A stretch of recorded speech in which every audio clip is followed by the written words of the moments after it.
The Westing Game, Disc 4. Chapter 16. The Third Bomb. Boom! Grace Wexler slammed the door on the delivery boy's silly face and returned to her party with a pink-ribboned gift. The gossiping guests were sipping jasmine tea from Westing paper party cups, nibbling on tidbits from Westing paper party plates, and wiping their fingers on Westing paper party napkins. Madame Hu served in a tight-fitting silk gown slit high up her thigh, a costume as old-fashioned and impractical as bound feet. Women in China wore blouses and pants and jackets. That's what she would wear when she got home. Grace clapped her hands for attention. Girls, it's time for the bride-to-be to open her presents. Angela, you sit here and everybody gather round. Angela did as her mother said. She lowered herself to a cushion on the floor, ringed by gift boxes and surrounded by vaguely familiar faces. She hadn't invited her few friends from college. They were bent on careers. This wasn't their thing. These were her mother's friends, and the newly married daughters of her mother's friends, and Turtle, who was leaning against the wall, arms folded, smirking. Lucky Turtle, the neglected child. "Read it out loud, dear," Grace ordered as Angela opened the card tied to the yellow-ribboned box. "To the bride-to-be in the kitchen stuck, an asparagus cooker and lots of luck, from Cookie Barfspringer." "Thank you," Angela said, wondering which one was the Barfspringer. The next gift was an egg poacher. The box in pink ribbons contained another asparagus cooker. "I sure hope Dr. Dear likes asparagus," someone remarked. The giver said she could return it for something else, although two might come in handy. "A doctor's wife has so much entertaining to do." Angela glanced at her watch and reached for the tall, thin carton wrapped in gold foil. "Look how Angela's hands are shaking. She's as nervous as a groom." Giggles. "Bride-to-be jitters." More giggles. Slowly, Angela unknotted the gold ribbon. Carefully, she unfolded the gold foil. How neatly she did everything, the perfect child. Not like Turtle, who ripped off wrappings, impatient to see what was inside. "Hurry up, Angela, you're such a poke," Turtle complained. Suddenly, there she was, kneeling down to peek under the lid. "Get away!" Angela cried, jerking the gift up and away from her sister as the lid blasted off with a shattering bang. Bang, bang, a rapid rat-a-tat-tat. Rockets shooting, fireballs bursting, comets shrieking, sparks sizzling. 24 framed flower prints falling off the wall. Then it was over. Screams hushed to whimpers, and the trembling guests crawled out from under tables and peered out of closets. "Is anyone hurt?" Grace Wexler asked nervously. Other than being scared out of 10 years of their lives, thank you, they were fine. "Where's Angela?" Angela was still seated on the cushion in the middle of the floor. Fragments of scorched box lay in her burned hands. Blood oozed from an angry gash on her cheek and trickled down her beautiful face. Heirs beware, Sam Westing had warned. They should have listened. Now it was too late. The suspicious heirs gathered in the lobby around the police captain called in by Judge Ford.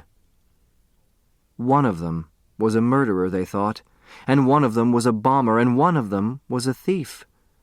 But which was which, and who was who? Or could it be one and the same? "Some game," Mr. Hu grumbled, unwrapping a chocolate bar. One ulcer wasn't enough. Sam Westing had to give him 3 more. "Some game. The last one alive wins." Now there's a likely suspect, Otis Amber thought. Who the inventor? Who the angry man? The madman? "The last one alive wins," Flora Bomback repeated. "Oh my, what a terrible thing to say!" "Can't trust that dressmaker," Mr. Hu thought. "How come she's grinning at a time like this?" The captain offered no help at all. "Neither the bomb squad nor the burglary detail has enough evidence to search the apartments," he explained. "You call that justice?" Sandy asked. Good-natured Sandy couldn't be the one. He wasn't in the building when the first 2 bombs went off, or when the judge's watch was stolen, Jake Wexler thought. On the other hand, he sure did hate Sam Westing. "Yes, Mr. McSuthers, justice is exactly what I call it." "Not her. Not the judge, in spite of the clues," Chris thought. "Unless she's one of those Black Panthers in disguise." "Those weren't gas explosions, those were bombs, right?" Theo pressed the captain. "A nice kid, that Theo. Doug, too," Flora Bomback thought. But how often had she seen television interviews of next-door neighbors saying, "Can't believe he killed 13 people, he was such a nice kid." Oh my, what's gotten into me, thinking such a thing? The captain would not call them bombs. "More like childish pranks," he said. "Childish pranks? That brat's capable of anything." Turtle stuck out her tongue at the sneering Doug Hu. "Evil pranks of the devil," Crow muttered. Her blessed Angela was almost killed. "Crow could be the one. Bring hellfire down on all of us," Theo whispered to Chris. "But she wasn't in the building when the first 2 bombs went off." "Yes, she was." "No, she wasn't." The captain described the so-called bombs. "Just a few fireworks triggered by a squat striped candle set in a tall open jar. The ribbon probably hid the air holes in the box. No one would have been hurt if the young lady hadn't tilted the box toward herself." "A time bomb," Grace Wexler said, glaring at the person who delivered the gifts. An unhappy woman, that self-appointed heiress, the judge thought. Unfulfilled, possibly disturbed. Capable of the burglaries, perhaps, but not the bombings. She wouldn't have hurt her own daughter. At least, not Angela. "Don't look at me like that," Otis Amber shouted at Mrs. Wexler. "I don't own no striped candles, and no fireworks neither." That idiot is the likeliest of all, Grace thought. But he wasn't around when the coffee shop blew up. Ooh, Allah! The excitement was too much for Chris Theodorakis. That was one heir no one suspected.